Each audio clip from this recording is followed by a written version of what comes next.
Space News 74, célébrités dans l'espace, vaisseau Vintra sans gravité, et autres nouvelles. Bonjour. Merci d'être ici avec moi une fois de plus. J'espère que vous allez très bien aujourd'hui. C'est Marie, avec une autre édition des Space News. Bienvenue sur ma chaîne. Ces informations peuvent être vues comme de la science-fiction, ou comme le spectateur le voit le mieux, et je les poste uniquement à des fins de divertissement. Cependant, je prends mes informations très au sérieux, et pour ceux qui ont des yeux pour voir. J'écris ceci le matin du 18 avril 2025. Dans la première nouvelle, je tiens à dire quelques mots sur l'agitation médiatique récente concernant certaines célébrités féminines dans l'espace. Je ne commente pas ce que font les célébrités car ce sont toutes des marionnettes de la cabale servant un but et un agenda, tout comme les politiciens, mais cette fois elles empiètent sur mon territoire, en disant qu'elles sont venues dans l'espace. Toutes les agences spatiales parrainées par la cabale de quelque pays que ce soit, y compris les privées comme Blue Origin, qui est celle utilisée par ces célébrités, travaillent comme une seule et sous la supervision directe de la cabale. Cela les fait également paraître comme si elles étaient en concurrence les unes contre les autres, alors qu'en réalité, elles obéissent toutes au même propriétaire. Et la cabale obéit à la Fédération Galactique et à ses règles, qui stipulent clairement qu'aucun engin conventionnel connu du grand public ne peut quitter l'orbite terrestre. Cela vise à préserver l'intégrité de la matrice, car tout engin dépassant quelque chose comme 100 km de hauteur commencera à voir tous les vaisseaux spatiaux stationnés autour de la Terre, entre autres choses. À partir de là, nous surveillons chaque engin qui quitte la Terre, ou qui s'approche de l'espace, et nous voyons que les news concernant ces célébrités sont fausses, tout comme 95% de tous les récits provenant des agences spatiales officielles. Ce n'est qu'une histoire, du divertissement, du show business, et c'est tout, car il est bien plus facile de simuler un voyage dans l'espace que de le faire réellement, surtout avec leur technologie ultra basique qui utilise des fusées avec du feu sortant de leur extrémité arrière. Pourquoi envoyer des gens non préparés dans l'espace pour de vrai, alors qu'il est plus facile de créer un film avec des effets spéciaux et ensuite prétendre que c'est réel, comme ils l'ont fait avec l'histoire de la Lune également.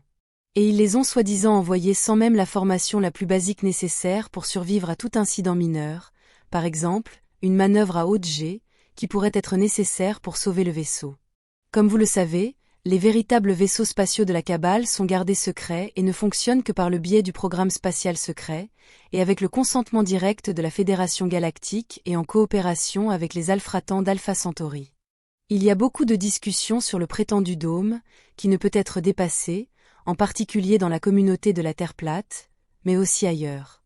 Il n'existe pas de dôme, à moins que vous ne vouliez appeler cela les ceintures de Van Allen, mais la vraie raison des restrictions de voyage pour l'humanité est qu'ils verraient toute la communauté galactique stationnée juste à l'extérieur de la planète, et ce serait la fin de leur matrice.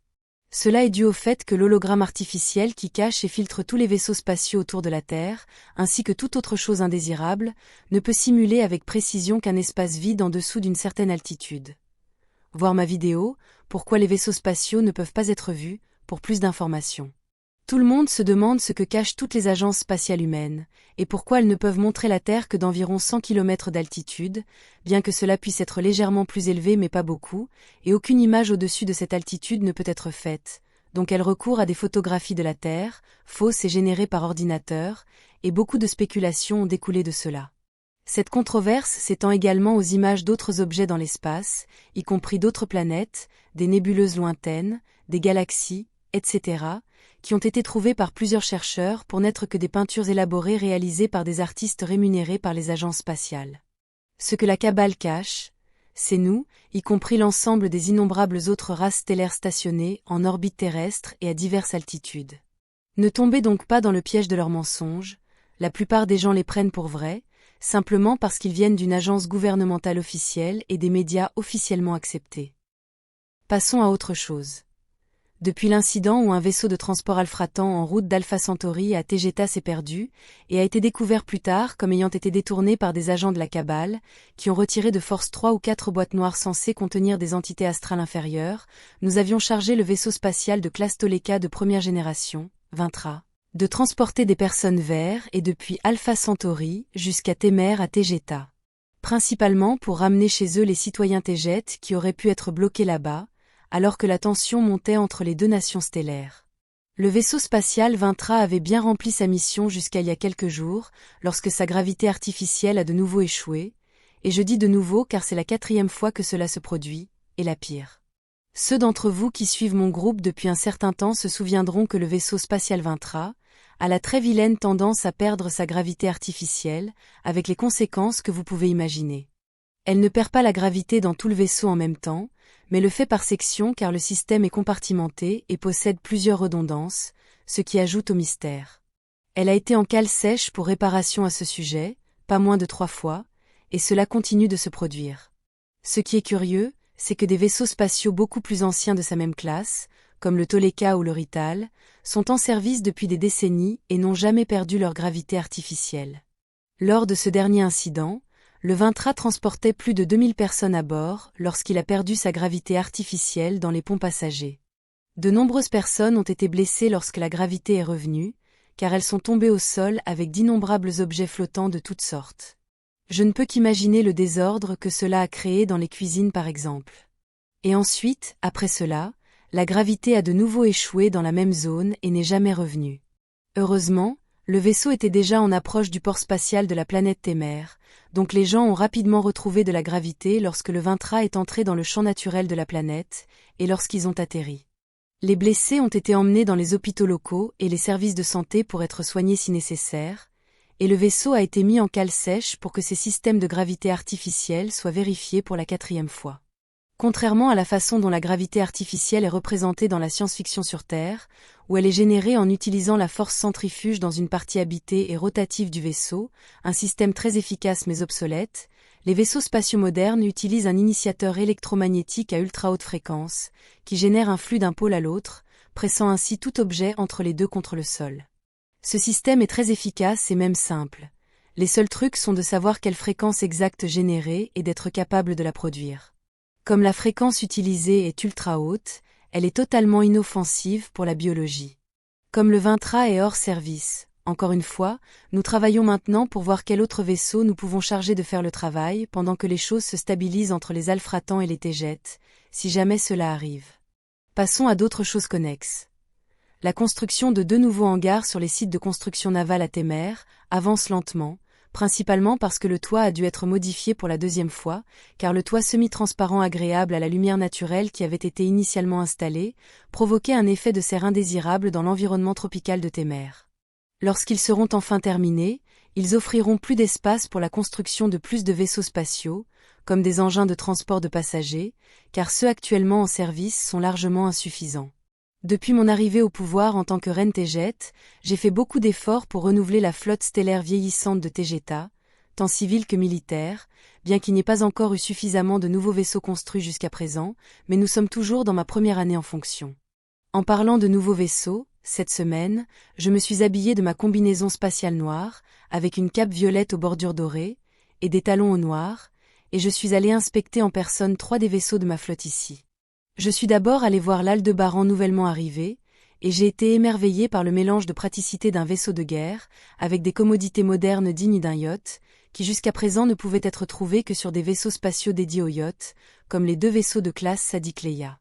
Faisant ainsi de l'Aldébaran non seulement un vaisseau spatial puissant, mais aussi un endroit très confortable pour être et vivre, bien différent des vaisseaux de classe Alcyon, qui sont principalement conçus pour une efficacité militaire maximale, et non pour le confort. L'Aldébaran, qui est le premier vaisseau de sa classe, est conçu pour une domination militaire totale et comme un puissant moyen de dissuasion, même s'il est simplement présent sans rien faire en particulier. Son rôle ici en orbite basse de la Terre est de dissuader toute race stellaire douteuse de tenter quoi que ce soit directement contre la Terre et ses habitants, tout en assurant la protection de la flotte du reste de nos vaisseaux ici, et en coopération avec les autres cuirassés présents ici. C'est un message qui dit « N'osez pas », pour les étortants soutenus par la Fédération Galactique et leurs associations douteuses avec les races stellaires d'Orion. Comme je l'ai expliqué précédemment, lorsque les étortants sont vus près de la Terre, de mauvaises choses ont tendance à se produire sur la planète. Nous associons leur présence à de grandes guerres, des pandémies, des réinitialisations sociales, et ainsi de suite. Cela est basé sur leur historique d'apparition, juste avant que ces événements ne se produisent, du moins pendant les 200 dernières années. Après avoir visité l'Aldébaran, je suis également allé voir et interagir avec l'équipage du vaisseau spatial Saska 1, qui est entièrement civil, et avec l'équipage du vaisseau spatial Alcyon, le vaisseau de Goriel.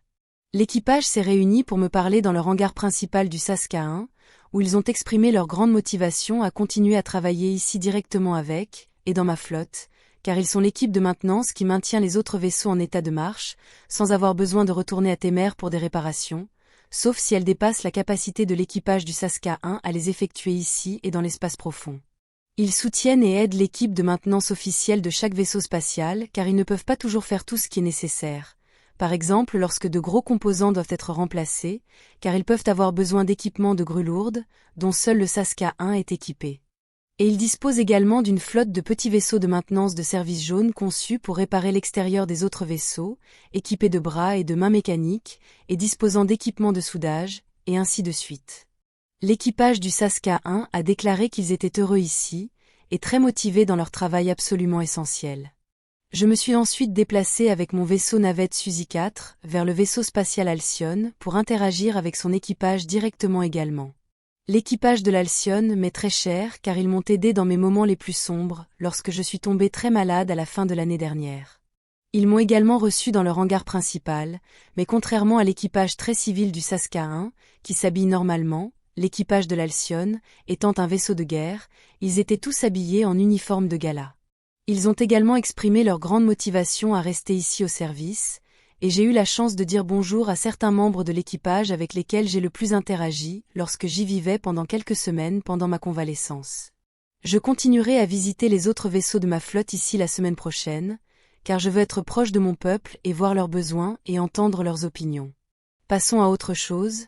Mon texte sur l'ascension planétaire et personnelle était un sujet très important pour moi, au niveau personnel, et je le considère comme l'une de mes vidéos les plus importantes de tous les temps.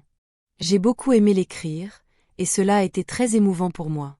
C'est pourquoi je l'ai signé à la fin en tant que Reine Marie Ier de Témère, et non seulement en tant que Marie, comme je le fais habituellement, car dans mon esprit cela ajoutait de la force et du sérieux au message. Je pourrais faire de même dans d'autres vidéos importantes. Je voulais juste vous le faire savoir.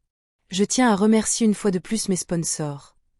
Je vous tiens très près de mon cœur car vous rendez ma chaîne possible. Merci infiniment. Ce sera tout pour aujourd'hui. Comme toujours, merci d'avoir regardé ma vidéo, d'avoir liké, partagé, et de vous être abonné pour davantage. Cela aide beaucoup cette chaîne à grandir. Et j'espère vous voir ici la prochaine fois. Avec beaucoup d'amour et de reconnaissance, votre amie, Marie.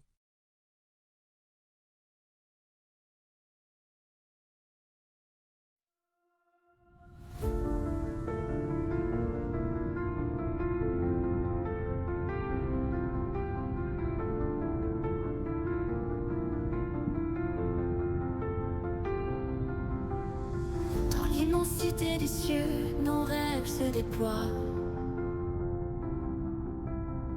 Une étoile de nos voeux vers un monde de joie. Chaque lumière dans la nuit raconte une histoire, un voyage infini aux confins de l'espoir. Nous sommes des voyageurs sous un ciel infini, portés par des ailes d'astres, un rêve ébloui. Nos cœurs battent à l'unisson dans la danse des étoiles. Un amour sidéral nous emporte.